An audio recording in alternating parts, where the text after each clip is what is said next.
guys, Assalamualaikum warahmatullahi wabarakatuh. Selamat datang lagi di Text Time with Mirza. Jadi kalau misalnya episode lalu kita udah kedatangan tamu, jadi ada manajer dari IS Consulting. Kali ini tetap sama Hanifah. Kita akan coba meramal masa depan bisnis. Jadi Hanifah juga bisa jadi sebagai peramal nih guys. Saya bukan meramal sih Pak, lebih ke dukun ya Pak. Dukun, dukun ngeramal ya. Oke. Ya betul Pak, cuman kita ada bahasa kerennya memproyeksikan Pak. Oke, jadi ngeramalnya pakai angka-angka, logika betul, gitu ya, bukan kemenyan gitu ya. Oke, jadi kita mau ngomongin tentang financial projection, yaitu proyeksi keuangan di mana perusahaan-perusahaan itu kira-kira butuh nih dalam waktu within 1 tahun ke depan atau 5 tahun ke depan gitu ya. Kira-kira keuangannya seperti apa gitu ya. Ya. Oke.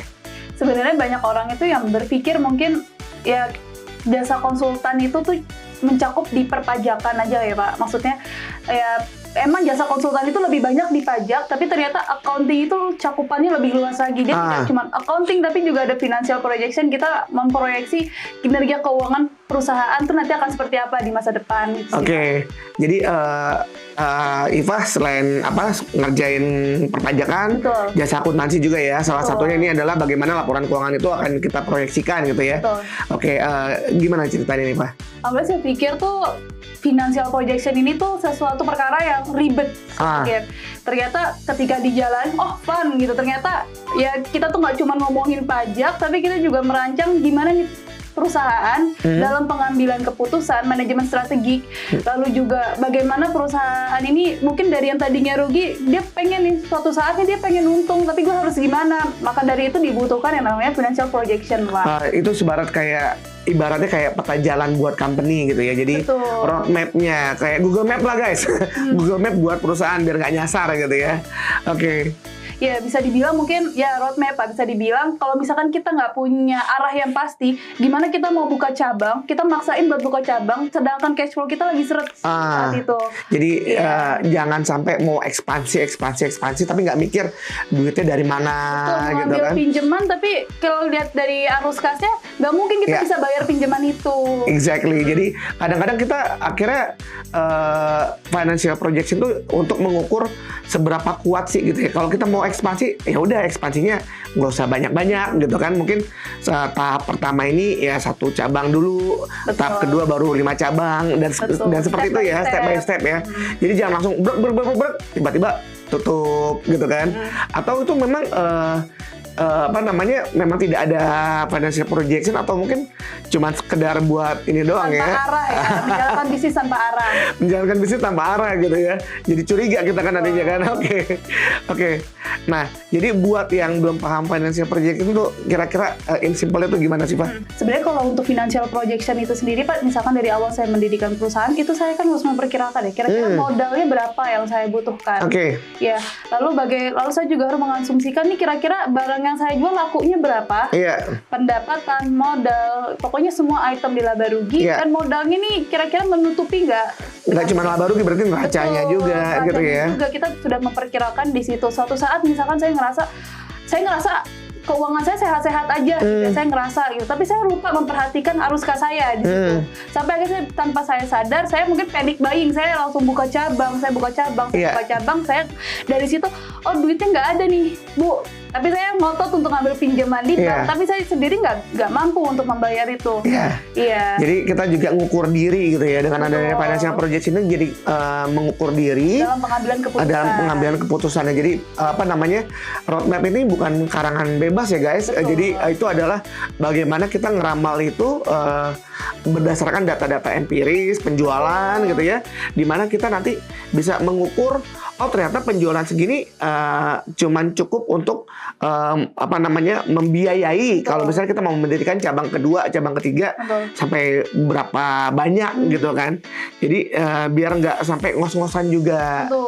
Oke. Iya, lalu juga mungkin bukan karangan bebas juga karena ya kita ini berbasis data berbasis dari data, laporan keuangan tahun sebelumnya itu gunanya untuk kira-kira posisi kita yang sekarang dari laporan keuangan yang ada itu kita lagi di posisi yang di mana. Bagaimana posisi kita. Lalu kita lihat analisis tren untuk memprediksi marketnya bagaimana, lalu tantangannya kira-kira challenge yang akan kita hadapin itu akan seperti apa, kita siap atau enggak buat ngadepin tantangan itu gitu. Kalau misalkan kita udah punya perencanaan dari awal, untuk menghadapi tantangan-tantangan seperti itu ya kita akan enjoy karena kita udah prepare for the worst thing. Berarti bukan cuman analis market tuh bukan cuman ngomongin bagaimana tren penjualan kita, tapi bisa jadi ada pesaing-pesaing bisnis yang lain, kebijakan pemerintah yang berubah gitu ya, atau mungkin kondisi geopolitik global kayak perang dan lain-lain yang mungkin pengaruh ke ekonomi kita gitu ya. Nah, kalau perusahaan tuh nggak punya financial projection tuh gimana Pak jadinya? Iya. Sebenarnya kan kenapa sudah financial projection, karena mau nggak mau kita akan menghadapi kemungkinan buruk di masa depan. Salah satunya ada inflasi, rugi kurs dan lain-lain sebagainya. Nah dari situ semua kita jangan sampai salah dalam decision making. Nah ngambil keputusannya salah gitu ya, gara-gara kita nggak pakai ukuran tadi ya. Sampai kita mengecewakan para investor juga. Seperti itu, karena kan ya bagaimanapun juga mereka pemangku kepentingan ya Pak. Betul. Seperti itu. Kalau misalkan nggak ada, mungkin misalnya let's say si perusahaan ini bikin financial projection dari awal dia berdiri misalkan.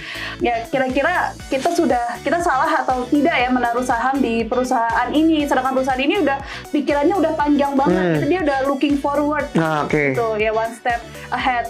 Jadi investor tuh juga akan melihat ya apakah ini manajemen punya visi yang oke atau enggak untuk mengembangkan bisnis gitu ya. Dan realistis apa enggak gitu kan.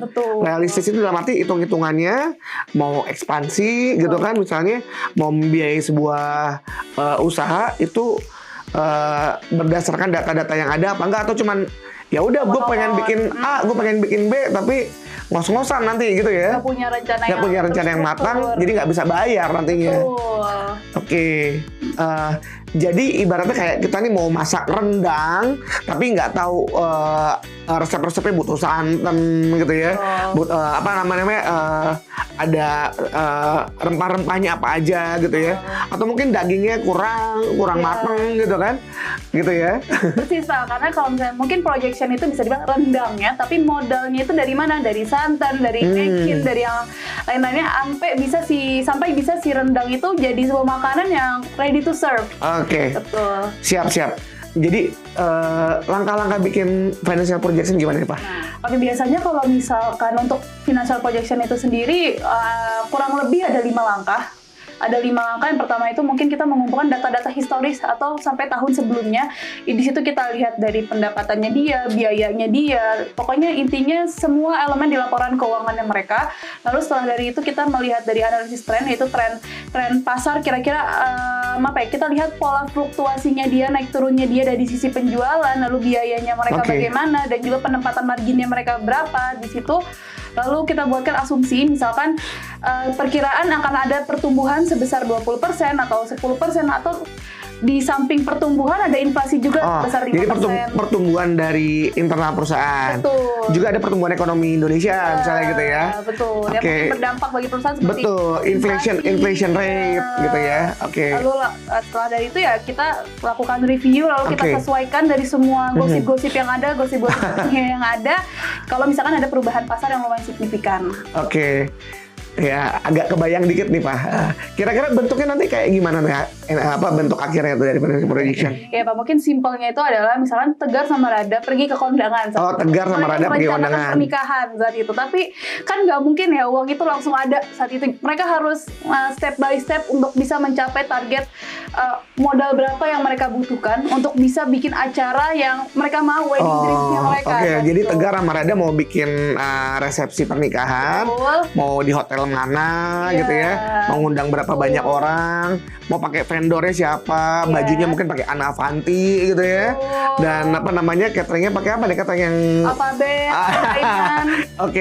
Jadi kira-kira bisa dikalkulasin, oh budgetnya sekian gitu Iya, ya. budgetnya sekian, jangan sampai kita nggak ada financial projection pas udah mau mendekati hari H tiba-tiba budget membludak. Budget Betul. membludak. Alhasil ya mungkin konsepnya catering perkiraan 35 juta. Oh ternyata in fact kita kan harus ada proyeksi ya Pak. Rencana pernikahan nih, misalkan pernikahan kita bakal kita selenggarain 1 tahun lagi atau 2 tahun lagi. Kayaknya Tegara Marada mau nikahnya kayak Luna Maya gitu deh. Oh, Jadi iya. Nah, itu mungkin lebih- resepsinya nggak bisa pakai 35 miliar kali. Benar, Pak, benar, Pak. 35 miliar mungkin. Lalu dalam waktu yang cepat, gimana caranya mendapatkan duit sebesar itu? Jadi dia udah tahu mau nikahnya tanggal sekian, butuh 35M. Iya. Nah, harus ngapain nih Tegara Marada kerjanya gitu ya? Prepare for the worst thing at the same time juga diperlukan. Ah. Ini catering ini tahun ini harganya segini, belum tentu Oke. tahun depan harganya 35 juta bisa jadi 40. Gitu. Oke, mungkin misalnya Tegar jaga lilin gitu ya malam-malam Iya. gitu kan. Rada ngapain Iya, gitu ya. jaga depan. Jaga depan. Oke, siap. Jadi kayak apa namanya, ada kalendernya ya. Jadi ada kalender bisnis. Kira-kira kapan si Tegar Amarada bisa ngumpulin duit buat Kapan bisa dreams come true? dreams come true-nya. Iya. Oke. Jadi kalau kayak kita mau ngedeketin investor nih, nggak pakai financial projection tuh ibarat kayak kita mau ngerencanain nikah tapi nggak punya modal gitu ya. Betul. Kalau Luna Maya sih enak bisa endorse gitu ya. Kalau Tegara Marada gimana kan gitu kan. Nanti ketika Kak Tegar mau ngelamar Karada, nanti bapaknya Karada bilang, lu nggak punya rencana bagus buat anak gue nanti mau dikasih makan apa? Cinta. Exactly, itu Iya, dia emang kan. bisa kenyang dengan cinta. Nah itu gitu. dia benar-benar. Jadi sekarang mendingan kalau nikah Rada mendingan cari yang kayak Tegar atau yang kayak ini gadun-gadun Iya. mana gitu ya. Oke, Pak, satu kalimat pamungkas tuh kenapa sih financial projection itu penting gitu ya? Oke, mungkin ibaratnya Pak, seperti kita mau pulang kampung, pertama kali dengan menggunakan mobil yang bisa Oke. pakai pesawat, Right. ini naik mobil tanpa GPS. Iya. Kita udah perkirain nih, kita udah kita nggak ngerencanain, tapi kita cuma mikirnya pokoknya buat bensin kita cuma habis 200.000 aja. Tapi karena kita nyasar nggak pakai GPS, cuma nebak nerka doang di situ, akhirnya bensin jadi kebuang karena kita nyasar keliling-keliling mulu, waktu jadi kebuang juga. Alhasil yang tadi kita cuma nembak doang, nanti kita habis 3 juta. Ternyata bisa lebih dari itu, karena bisa berhari-hari kita nyasar, belum nyampe ke kampungnya. Siap. Gitu, Pak. Oke, Pak, thank you banget. Jadi guys, yang punya bisnis, jadi selain kita harus taat pajak gitu ya, tapi kita juga harus ngerencanain bisnis kita tumbuh berkembang. Makanya itu financial projection tuh penting banget di awal-awal maupun di selama evaluasi dari bisnis kalian, mungkin periodically gitu ya, mungkin setahun sekali gitu ya. Oke, thank you banget Iva udah datang ke podcast ini. Mudah-mudahan bisa ketemu lagi. Sampai jumpa guys di episode berikutnya. Stay educated, stay growing. Bye. Bye.